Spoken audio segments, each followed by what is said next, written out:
significant step further towards the comprehensive, ambitious and balanced set of outcomes which I hope parties will adopt by consensus at the end of tomorrow. I'm under no illusion that any party in this room is wholly satisfied with where the texts currently stand. And having listened to your interventions and through my bilateral engagements throughout the last 10 days, I am fully aware of the breadth of your national circumstances and positions and your commitment to championing them. But I'm also very much aware of the sincere commitment that you have all demonstrated towards reaching agreement here in Glasgow. And I've been really struck by the spirit of cooperation and civility which has been demonstrated throughout these proceedings. So thank you. It is with this commitment and cooperation that I ask you to assess and respond to the texts now on the table and engage in further work today. I want to be clear, we are not there yet. There is still a lot more work to be done. And I know just how hard you are all working. But today must represent another gear shift where negotiators finalise outstanding technical work and ministers dial up their engagement. Because, and I remind colleagues again, COP26 is scheduled to close at the end of tomorrow. Let me now set out a number of key milestones over the coming 24 hours. First of all, I'd like to address the critical need for us to step up efforts today to get to where we need to be in order to realise substantive outcomes on finance. I am concerned at the number of issues outstanding on finance items the day before we are due to conclude. Our leaders were clear at the start of this summit. They want us to show ambition and build consensus. And yet we still see that in the finance rooms we are struggling to make progress even with some routine technical issues. This, my friends, cannot be the case today. We must make progress and we must show a willingness to find common ground and work together towards the shared outcome that our political leaders have demanded of us. Today, building on what has been proposed in the draft cover decisions, I have asked the finance co-facilitating ministers, Minister Fuad and Minister Boland, to directly take on issues related to the new collective quantified goal and long-term climate finance, with a view to providing proposals for the Presidency and parties to consider. The Presidency will also set out a plan for making up ground on the most technical finance items at a contact group starting at noon today, with parties then given the opportunity this afternoon to reach substantive outcomes. I ask you to encourage your negotiators to make use of this time so that we're able to send the clear and ambitious signal on climate finance that we need and focus attention on the most important political issues. Supported by Ministers Fuad and Minister Boland, I will convene ministers from all parties at 8:30 tonight to discuss how we bring the finance agenda to a successful conclusion tomorrow ahead of the publication of texts very early tomorrow morning. Article 6 also needs greater impetus. I have requested Minister Fu and Minister Ida to continue their bilateral engagement on those few remaining political issues where solutions continue to evade us. Their engagement will continue ahead of a meeting of ministers from all parties that I will chair from 3:45 to 5:15 p.m. this afternoon. This meeting will be informed by Minister Fu and Minister Ida's latest understanding of the way forward. The aim will then be to refine solutions that can be reflected in presidency texts published again overnight. On the enhanced transparency framework, there is a clear consensus on the importance of support for reporting under the Paris Agreement. I have therefore requested Minister Joseph and Minister Shaw to continue to engage parties this afternoon with a view to reporting back to me this evening with a practical way forward. On mitigation and the issue of keeping 1.5 within reach, Minister Steele and Minister Jorgensen will continue to consult on relevant aspects of the cover decisions, also reporting back to me and my team by this evening to inform a revised set of draft cover decisions that will also reflect the extensive input received from parties. My intention is to publish the next draft of the cover decisions again overnight tonight. Recognizing the continued linkages between issues, I have requested Minister Meza to support me in bringing the various outstanding elements together. Alongside these ministerial tracks, technical work continues on a number of areas which I'm not going to list here, but please do check the daily schedule and CCTV. It is my hope and expectation that this technical work comes to fruition tonight to enable parties to focus tomorrow on those key outstanding issues central to the outcome from this conference. For completeness, you should be aware that part 1 of the closing plenary of COP26, CMP16 and CMA3 will take place from 6 p.m. this evening. It is at this time that the decisions already made by parties at this conference will be formally adopted, lightening our load for tomorrow. I know that many parties have been communicating with each other to find solutions, so I thank you for that. And I would like to encourage everyone to have similar conversations throughout this afternoon to enable us to find possible landing zones. And I ask once again, please bring the currency of compromise to your discussions, and I know that if we do so, we will all reap the benefits. Therefore, now is the time to come forward with any new textual solutions that you have. Otherwise, we are going to be literally out of time. At 11 a.m. tomorrow, I will bring all ministers together again to reflect on the full set of draft decisions from this conference and to resolve in a balanced manner what I hope will be the few remaining issues. Let me therefore reinforce again the critical importance of the time that we have today. I urge you all to make full use of this time and instruct your officials to do the same. As I said yesterday, the world is watching us, and they're willing us to work together and reach consensus. And we know that we cannot afford to fail them. So I look forward to hearing from ministers in our meetings this afternoon.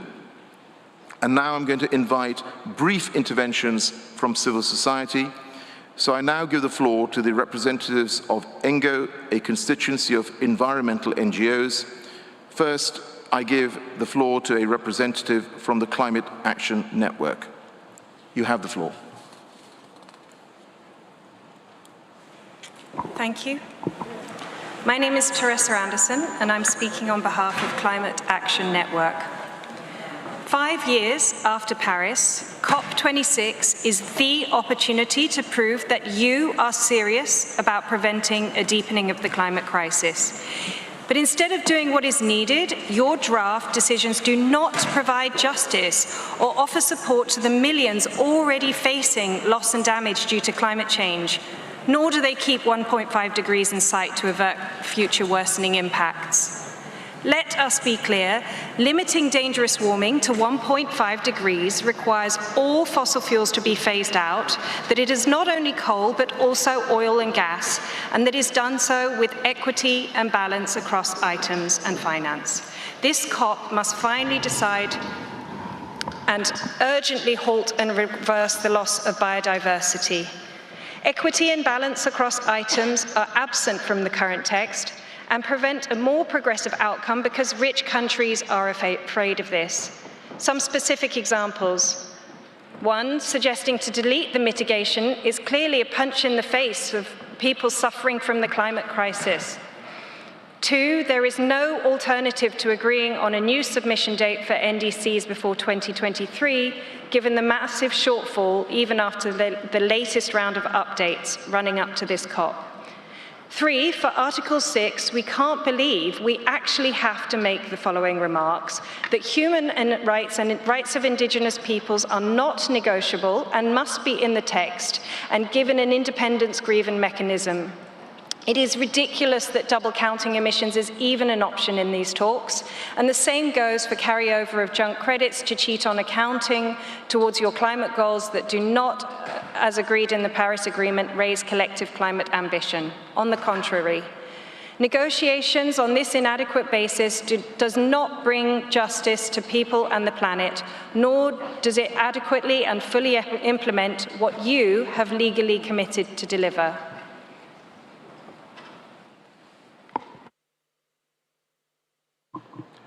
Thank you for your intervention. Next, I give the floor to a representative from Demand Climate Justice. You have the floor. Thank you, Chair. You have heard several times our deep concerns with the draft cover decision. These have not abated. Almost all paragraphs in the COP decisions have reflected word for word in the CMA decision, consistent with moving activities from the Convention to the Paris Agreement and winding down activities under the Convention. The CMA decision constantly references implementation of the Paris Agreement, whereas the COP decisions does not refer to implementations of the Convention. The decisions are highly mitigation-centric and include extensive new processes to scale up mitigation actions, without differentiating obligations clearly linking to equity and CBDR, or linking with finance, technology or capacity building, or ensuring parallel progress on other issues. Almost all reference to finance and MOI are expressed in passive voice, to avoid any mention of developed countries' obligations to provide finance, technology, and capacity. The decisions constantly refer to mobilizing finance from all sources, which will likely include developing countries. Both decisions are structured to put loss and damage after considerations of adoption finance and finance technology transfer and capacity building for mitigation and adaptation, allowing them to maintain a lower status for loss and damage. There is no clear obligation for developed countries to scale up finance for loss and damage. They are merely urged, along with everybody else, to provide enhanced and additional support. Both decisions distinguish between implementation and collaboration, which risk formalizing a movement away from party-based implementation towards looser collaboration approaches. Much of what is mentioned under collaboration is actually implementation of obligations. The decisions have cherry-picked elements favorable to the developed countries from the preamble to decisions 1 CP21 decisions, 1 CP25, and the Paris Agreement preamble, and possibly other sources, leaving out many elements that will benefit developing countries and the planet. A comparison of those is worthwhile, and additional language on many issues could be brought across. There are problematic references to natural-based solutions and inconsistent approaches, some of which are also mitigation-centric.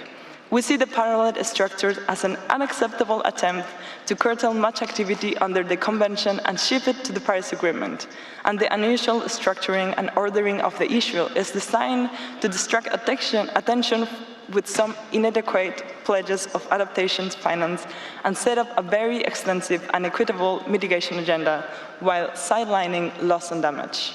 Thank you. Thank you for your intervention. I'm now going to give the floor to the representative speaking on behalf of farmers' non-governmental organizations. You have the floor. Thank you. My name is Richard Bramley. I'm a farmer from Yorkshire in England, and I'm speaking on behalf of the farmers' constituency. Our request is short and simple. We urge the parties to recognise the role of farming in adaptation and mitigation, with greater importance and finance dedicated to sustainable agriculture. Thank you. Thank you for your intervention. I now give the floor to a representative speaking on behalf of Indigenous peoples' organisations. You have the floor. Thank you so much, Mr. President. On behalf of the International Indigenous Peoples Forum on Climate Change, we have 6 points to make, 3 on cover decision and 3 on Article 6. Number 1, on cover, it requires significant improvements. That's why it requires robust references to the rights of Indigenous peoples. Second point is that there needs to be a clear differentiation between Indigenous peoples and local communities. And the third point is that it requires recognition of indigenous knowledge and the best available science for the most effective climate action, policymaking, and co-creation of solutions and knowledge. And we have textual recommendations towards accurate reflection in the covered decision. On Article 6, we appreciate that human rights and the rights of indigenous peoples are in 6.2 and 6.4, but observe that there's no reflection of it under 6.8. As a matter of consistency, under Annex and in the principles, a human rights reference to indigenous people's rights must be included in the operational part. Under 6.4, paragraph 31, sub E, it needs significant improvement. And it needs to include international standards to ensure indigenous people's rights to free, prior, and informed consent. And under 6.4, paragraph paragraph 63, it also requires significant improvement. We see that it's currently a conflict of interest, and it can be a burdensome process for the superior body as well. Hence, we reiterate the call for an independent grievance mechanism, which needs to be reflected in the text. As you said, Mr. President, the world is watching. COP26 cannot afford to fail, but avoiding failure should not be the measurement of success. And human rights and indigenous people's rights are the minimum standard. Thank you, Mr. President. Thank you for your intervention. I now give the floor to a representative speaking on behalf of local governments and municipal authorities. You have the floor.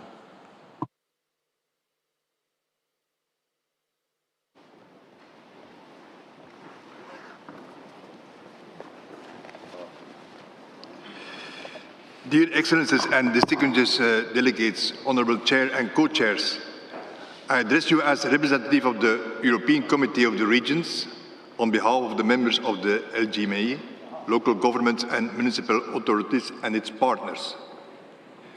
We really appreciate the efforts of the Presidency and parties in delivering the draft text as basis for the ongoing negotiations. However, we, the local governments and municipal authorities, would like to highlight few necessary improvements because we whirling notice that there is no longer a reference to multi-level action nor reference to local and regional authorities in the draft decisions. Firstly, to add the wording multi-level and collaborative action on the last paragraph of the preamble.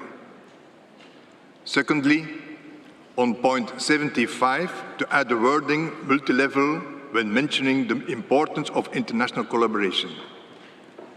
And finally, on point 76, we are concerned by the fact that reference to cities and subnational government has been completely removed. We will submit in writing this statement. Thank you for your attention and consideration. Thank you. Thank you very much for your intervention, and we look forward to your written submission.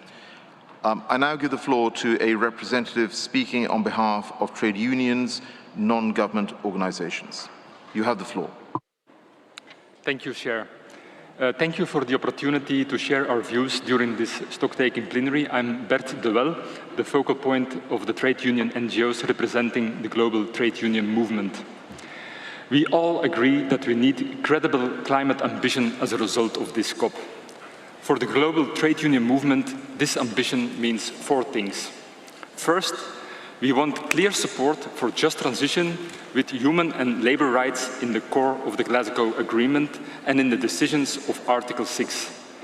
We want to remind parties that just transition is defined in the Paris Agreement with reference to decent work and quality jobs. Taking care of the workers, their families and communities is crucial to deliver climate ambition. Second, countries need to step up their 2030 NDCs in line with the 1.5 trajectory before the conclusion of the 2023 global stocktake. Third, we want guarantees from the rich countries to deliver the climate finance in the 2020-25 period, a promise that dates from 2009. This shameful situation must end. Finally, we want more money for climate adaptation and a finance mechanism for loss and damage. This means ambition. This is the ambition that we need at the end of this COP. Thank you. Thank you for your intervention.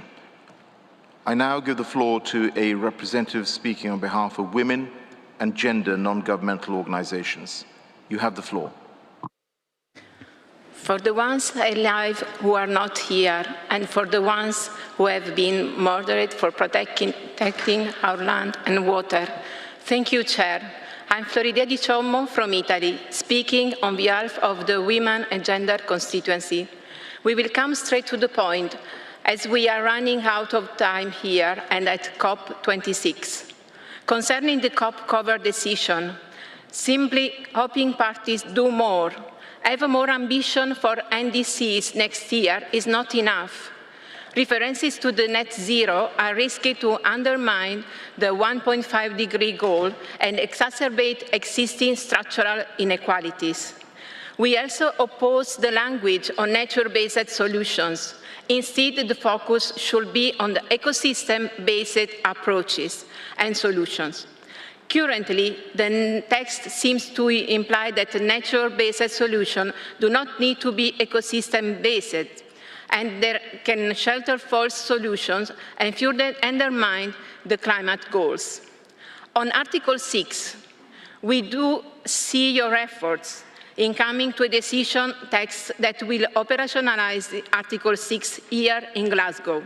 However, a weak text on Article 6 risks undermining the Paris Agreement, entirely regarding overall emission reductions and safeguarding human rights, the rights of indigenous peoples and gender equality, a just transition, and ensuring gender-responsive climate action in all Article 6 activities.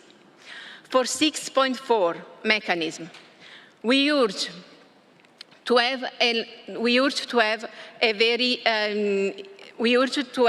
parties to not invent creative bridging proposals that issue different kinds of certificates for use to fulfill NDCs and for other international mitigation purposes respectively, and thus undermine ambition.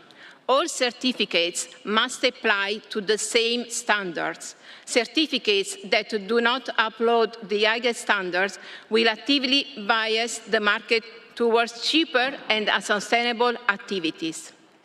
All Article 6 activities must include stakeholder engagement. In particular, the local communities and indigenous peoples, women and persons with disabilities, and based on the principles of free, prior and informed consent being always applicable and appropriate. Learning from the past, parties do need to establish an independent grievance mechanism for 6.4 to ensure that the grievances of women, the local communities and indigenous people whose rights may be violated resulting in 6.4 activities are addressed in an independent, transparent, equitable and accessible way. We have yet to see ambition and justice reflected in the climate finance negotiations here.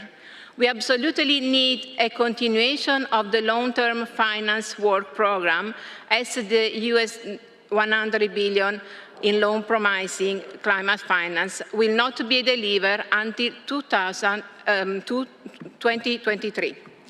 Developed countries need to be held to account under the COP for their continued failure to deliver long-promising finance support. At the same time, we expected agreement here in Glasgow on an inclusive and transparent process, which includes civil society for a new quantified climate finance goal that addresses quantity and quality of climate finance.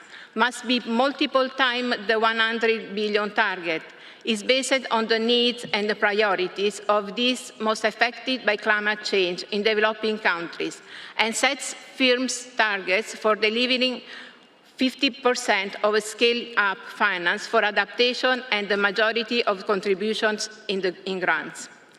The process must also ensure the accessibility of scaling up climate finance for women and their communities, especially from the Global South. We would like to see as one outcome here in Glasgow an agreement to increase adaptation finance provided significantly from two low levels. Even calls for doubling in the aggregate adaptation finance support is not enough, but will be a minimum requirement. Every single day of delay in providing long-promising and needed finance, lives across the world are being devastated, with women on the front line facing the worst impacts of the COVID and climate crises. Crises that have exacerbated and deepened existing inequalities for women and marginalized communities. People power, climate justice. Thank you. Thank you for your intervention. I now give the floor to a representative speaking on behalf of business and industry non-governmental organizations. You have the floor. Thank you, Mr. President. My name is Sandra Hani from the International Chamber of Commerce, and I'm speaking on behalf of Business and Industry constituency. We would like to suggest an addition for your consideration in the preambular language of the CMA cover text that we feel would support the results that we hope you will achieve for Article 6.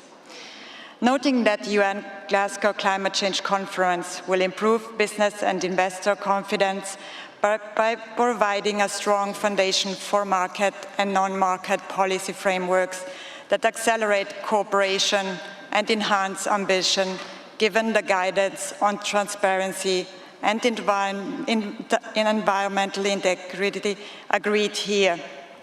Noting that the recent UN Environment Programme emissions gap report showed that ambition can actually be doubled if all saving that could be generated in an efficient global emissions trading market can be used to further reduce emissions. Also noting that markets can deliver and implement significant sustainable long-term finance with environmental integrity. And finally, noting that voluntary cooperation is essential for delivering the market signals necessary to scale up private sector investment aligned with the Paris Agreement goals. Business looks forward to a successful outcome on all outstanding issues this week, and we thank you for your hard work.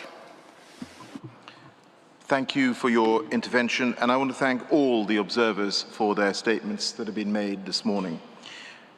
Before I close and we get back to work, I would like to reiterate once again my commitment to transparency and openness in this process, and I again invite anyone who wishes to meet with me to please reach out. Now, I really do request, colleagues, deep forgiveness with my next suggestion, and that is that we close this session now and that we get back to detailed work that we must complete urgently.